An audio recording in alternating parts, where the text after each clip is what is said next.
si San Pedro. Okay lang sa akin kung ako'y dedo na, basta't ikaw ang lagi kong kasama.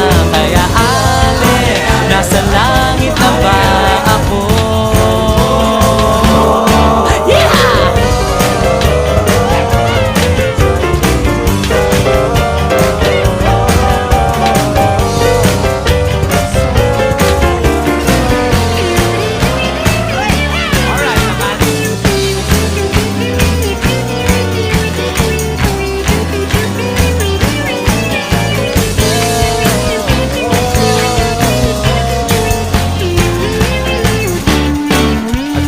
Pasko, niyaya ko na siyang pakasal.